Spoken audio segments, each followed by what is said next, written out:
What's going on, everybody? Welcome into the Packers Report. I know you see Micah Parsons on that screen, but today we're actually going to talk about Lukas Van Ness. And did the move to get Micah Parsons put Lukas Van Ness on the chopping block? We'll discuss it on today's show. Of course, this all stems from the massive blockbuster trade that your Green Bay Packers made on Wednesday afternoon, Wednesday evening, sending 2 first-round picks to the Dallas Cowboys and Kenny Clark. And in return, got just, one of the best edge rushers in the game. Oh, yeah, and he's only 26. So to kind of get what I'm saying, you got to take a look at the defensive line depth chart as it currently stands. Because your 2 starting edge rushers, maybe the best edge rusher duo in the game right now, Micah Parsons, Rashawn Gary. But you got a really, really deep room behind them. Britton Cox Jr., Barron Sorrell, he's a really, really promising young rookie. Then you got Lukas Van Ness and Kingsley Enagbare on that right side. And, at the end of the day, I look at that and I say, you don't really need 6 edge rushers, especially when you have some that are really good and might be valuable.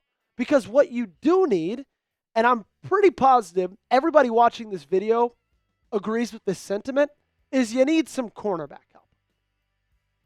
That's almost unarguable. And I'm not saying that a deal of Lukas Van Ness for a corner is going to happen anytime soon. But like I just expressed, with the edge depth on this roster, I would not be shocked if it happens sometime near the deadline, sometime over the next couple of months.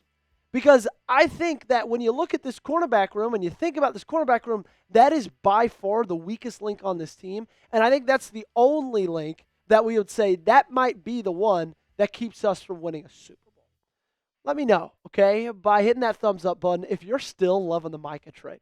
I know we're a couple of days removed, but if you still wake up every morning and say, oh my gosh, Micah Parsons is a Green Bay Packer, then show me by hitting that thumbs up button and liking today's video. Just kind of trying to gauge where the fans are, see if we're still as pumped up as I am. So let's start by talking about Lukas Van Ness. Because people have to be attracted to him to want to trade for him. And I'm not just talking about the fact, attraction as in he looks like Hercules, but I'm talking about liking how he is as a football player and what he might be able to bring to your franchise. He's 24 years old. Last year, you saw the increase from his rookie year to his second year in quarterback pressures and quarterback pressure rate. The sack numbers might not have increased, but the pressure rate did. He has unteachable size. I'm talking size that, you can't even really try to put on. It's just natural. Some guys are naturally built bigger, and he is that guy. 6'5", 275 pounds. And he also still has that shine to him that he was a former first-round pick. To me, first-round picks are like that toxic girlfriend that you say, you know what, it could be different this time around, but I could change her.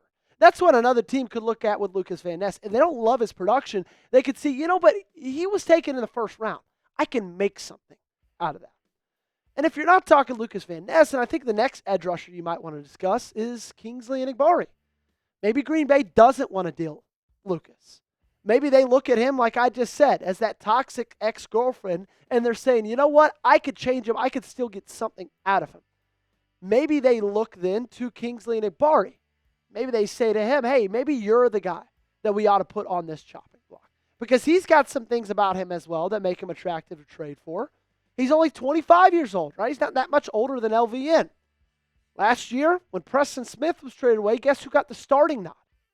Kingsley Enagbare. He also had more sacks than Lukas Van Ness in 2024. And his size maybe isn't as unteachable as LVN's is, but he's still a big edge rusher at 6'4", almost 260 pounds. So if you're going to trade some guys away, you have to have targets to at least inquire and to at least get back. I got 3 corners I want us to all take a look at. Jamel Dean with Tampa Bay, Devon Witherspoon with Seattle, and Greg Newsome with Cleveland. Greg Newsome makes sense because it feels like the Browns at the deadline are probably most likely going to be sellers. I might not feel that same way about Tampa Bay. It could go 50-50 with Seattle. We'll kind of see how their season shakes out. Jamel Dean is easily the best option out of this. And if Tampa Bay feels like they need help on their edge rushers because they have an elite interior defensive tackle with Vita Vea, then they can look at Lukas Van Ness and maybe want to pair him with him. Devon Witherspoon's a really good talent as well, and he's also pretty young. So that would be a really nice addition. And Seattle has a lot of really good guys in that secondary, and Mike Macdonald is their coach and could say, you know what, I can make this thing work without Witherspoon, and I could use a guy like LVN. I mean, think of what Macdonald was able to do with Baltimore 2 years ago, the sack production they got. I mean, he got 9.5 sacks out of Jadeveon Clowney. I think he can look at LVN and say, I could do the same. If you don't want to go the trade route, there are still, in my opinion, some free agent targets that are worth looking at, that are worth discussing. These are the same guys I've been talking about pretty much for the entirety of this offseason, at least over the last, I guess, since Jair Alexander was officially gone. Stephon Gilmore, Kendall Fuller, Asante Samuel Jr. Now, with Asante Samuel Jr., he probably wouldn't join your team unless it was closer to, I guess, around the trade deadline because he's still trying to come back from that injury. Now, for Kendall Fuller and Stephon Gilmore, I feel like they'd be ready to go week 1.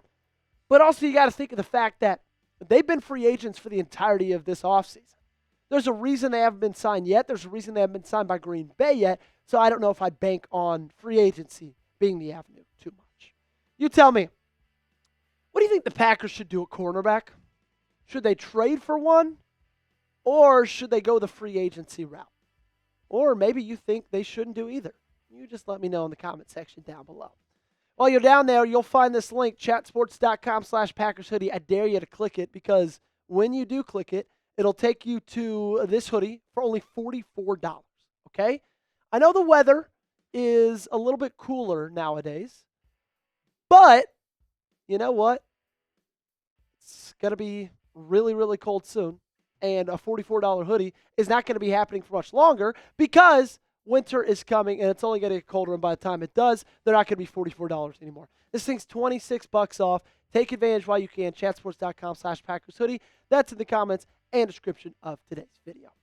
For the last half of today's show, we're going to do a little bit of a mailbag segment, okay? I made a mailbag call probably around Wednesday, and then we kind of got sidetracked with the whole Micah Parsons thing, but I still want to get to your questions and your hot takes. Boom and Bala starting us off first with Matthew Golden wins Offensive Rookie of the Year. I wouldn't be surprised, man, because you got to look at the fact that he joins an offense where he's not going to be the only guy.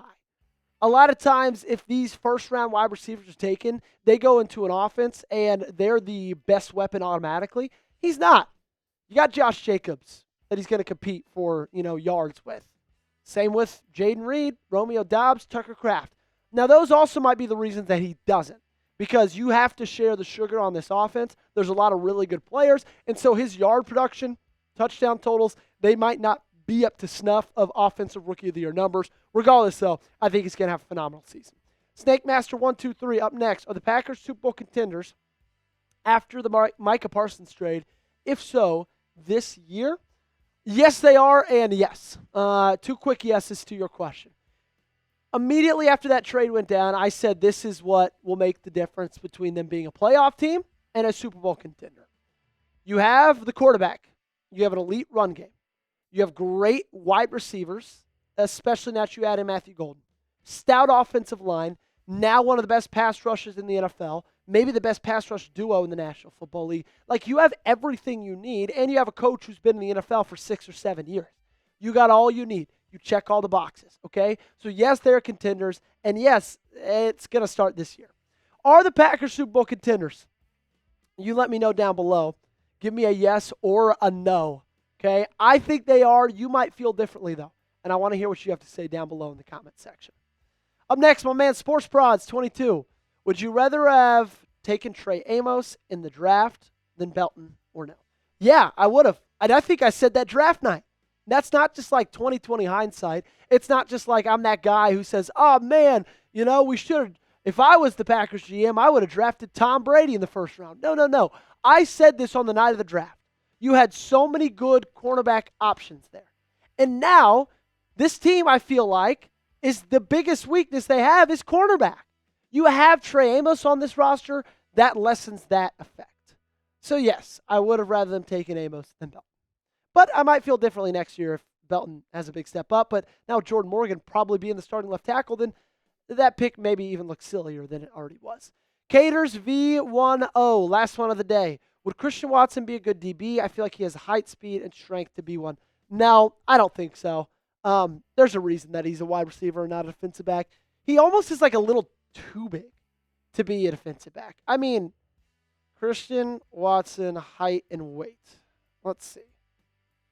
I mean, yeah, he's 6'5" and 210 pounds. That's a little bit too big to be a corner. I mean, is he athletic enough to maybe have, if you threw him in college football right now, could he be a good cornerback? Yeah, but if he's going up against like legitimate NFL wide receivers, he would get torched. Make sure you got me on social media. You can find me at Joey Petersen 8 on Instagram and on Twitter. Make sure to subscribe to the channel. Daily updates on your Green Bay Packers, all 100% free.